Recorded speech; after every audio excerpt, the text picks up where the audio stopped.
पंचतंत्र में हमने दंतिल गोरंभ की कथा पढ़ी थी और उसमें ये शिक्षा प्राप्त हुई थी कि सभी को उचित सम्मान दिया जाए, अन्यथा जो सम्मान नहीं देता है उसको किसी न किसी प्रकार से हानि होती है और वो सबकी नज़रों से गिर जाता है। ये हमने पढ़ा था। और किस संदर्भ में पढ़ा था कि दमनक ने संजीवक को पिंगलक के समक्ष खड़ा किया और उसे अभय दान दिलवाया। दमनक है शृगाल, संजीवक है वृषभ और पिंगलक है सिंह। तो यहाँ हमने ये पढ़ा था कि दमनक ने योजना बनाई और झूठ बोलकर पिंगलक के सामने वृषभ को लेकर आया कि ये महादेव का नंदी बैल है और ये उनकी कृपा से ही इस वन में विचरण कर रहा है।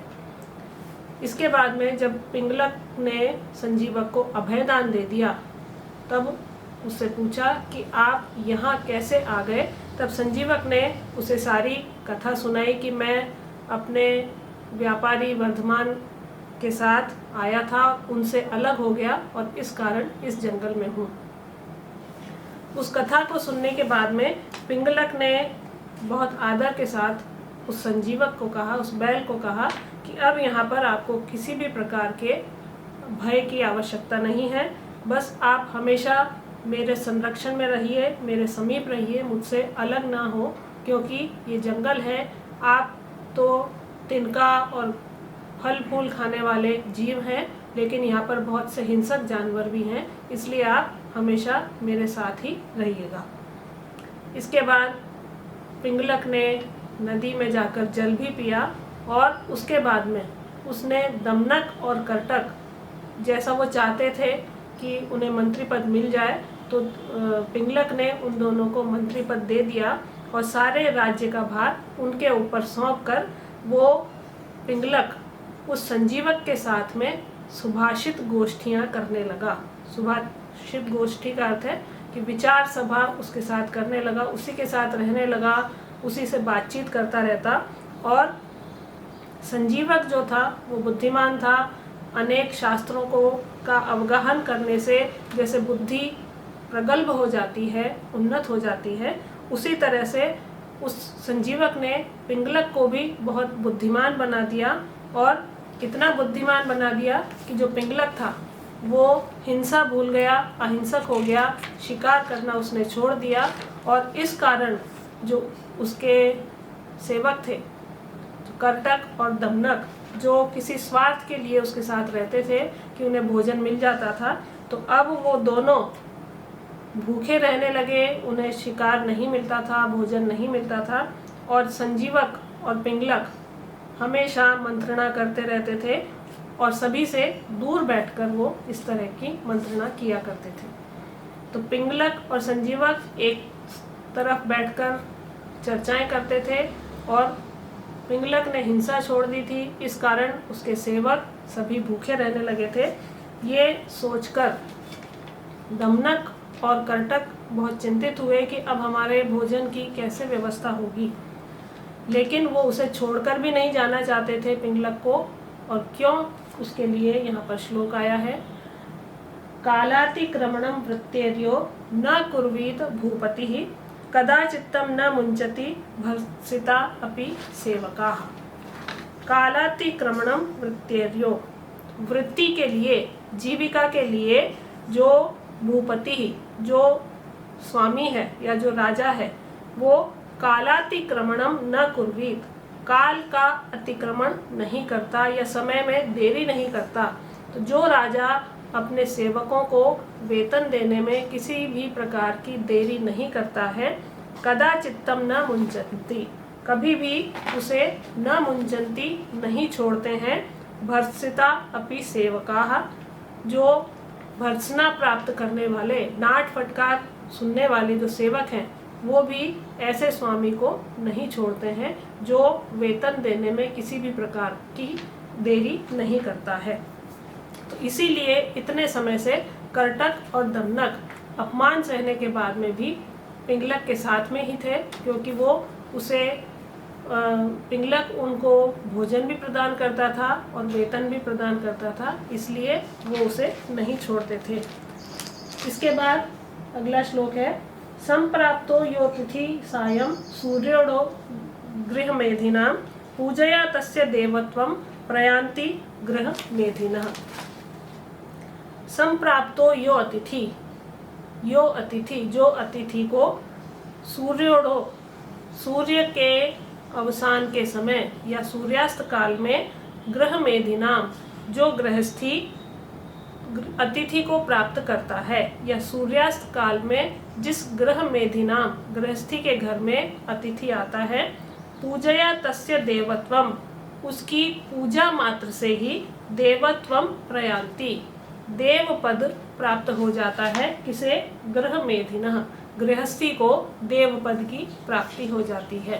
तो अतिथि के संदर्भ में या उसके महत्व के विषय में यहाँ पर बताया गया है कि सायंकाल में यदि किसी गृहस्थ के घर अतिथि आता है, उसकी यदि उचित पूजा, उसका उचित सम्मान, सत्कार किया जाए तो उस गृहस्थी को या गृहस्थ को देव पद प्राप्त हो जाता है। तो ये यहाँ पर बताया गया है। अब इसके बाद में जो कर्टक और दमनक आपस में चर्चा कर रहे थे कि अब क्या किया जाए, कि दमनक कहता है कि दोष तो मेरा है, हमारे स्वामी का दोष नहीं है, क्योंकि संजीवक को मैं ही वहाँ पर सौंप कर आया हूँ उनके पास में, और वो इतने उसके साथ में व्यस्त हो गए हैं कि उन्हें किसी और का ध्यान नहीं है। उन्होंने हिंसा करना छोड़ दिया है और शिकार नहीं करते, इसलिए हमें भी भोजन नहीं मिलता है। तो अब हम क्या करेंगे? तो दमनक और कर्टक आपस में ये चर्चा करते हैं कि मैं किसी तरह से इन दोनों में फूट डाल दूंगा। किसमें? पिंगलक में और संजीवक में, सिंह में और वृषभ में।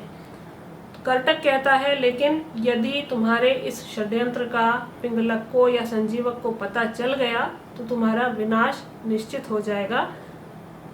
तब दमनक विश्वास पूर्वक कहता है कि ऐसा नहीं होगा, क्योंकि जो कुशल कूटनीति करने वाले हैं वो भाग्य के विपरीत हो जाने पर भी अपने बुद्धि के प्रयोग से अपना कार्य किसी न किसी तरह पूरा कर लेते हैं, और मैं भी ऐसा ही करूँगा।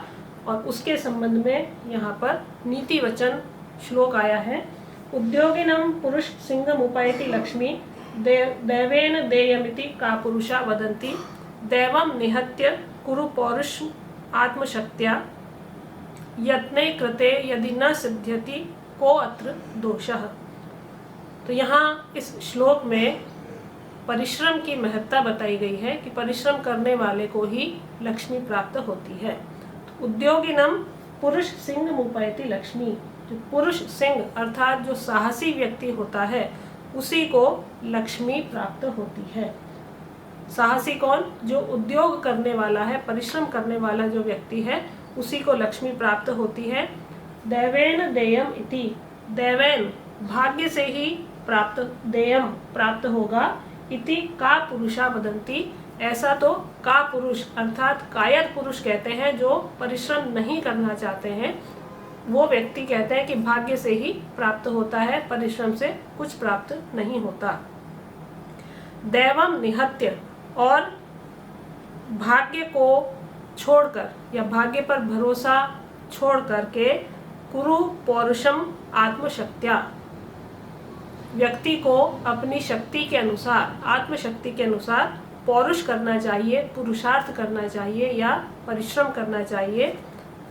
यत्ने कृति यदि न सिद्ध्यति, और यत्न करने पर भी, प्रयत्न करने पर भी यदि कार्य न सिद्ध्यति, सिद्ध नहीं होता है या कार्य का परिणाम नहीं मिलता है तो को अत्र दोषः, तो इसमें क्या दोष है? परिश्रम न करते हुए केवल भाग्य के भरोसे रहना अच्छी बात नहीं है। भाग्य को छोड़कर परिश्रम करने पर यदि फिर भी फल नहीं मिलता है तो इसमें कोई दोष नहीं है। यदि आप जो ऐसा व्यक्ति अकर्मण्य नहीं कहा जा सकता है कि उसने प्रयत्न तो कम से कम किया, भाग्य ने नहीं दिया तो कोई बात नहीं। तो इसलिए दमनक कहता है कि मैं परिश्रम करूँगा, मैं भाग्य के भरोसे नहीं रहूँगा, क्योंकि जो परिश्रम करता है भाग्य और ईश्वर भी उसकी सहायता करते हैं। और इसलिए मैं अब अपनी बुद्धि के प्रयोग से अपने कार्य को पूरा करूँगा और अपने उद्यम को या पुरुषार्थ को नहीं छोड़ूंगा, क्योंकि कभी कभी इस कार्य से भी सफलता प्राप्त हो जाती है। तो इसलिए अब मैं सावधान पूर्वक ऐसा षड्यंत्र करूंगा कि वो दोनों पृथक हो जाएंगे और दोनों को इस बात का पता भी नहीं चलेगा, क्योंकि मैं ही उस संजीवक को लेकर आया था, पिंगलक को सौंपा था।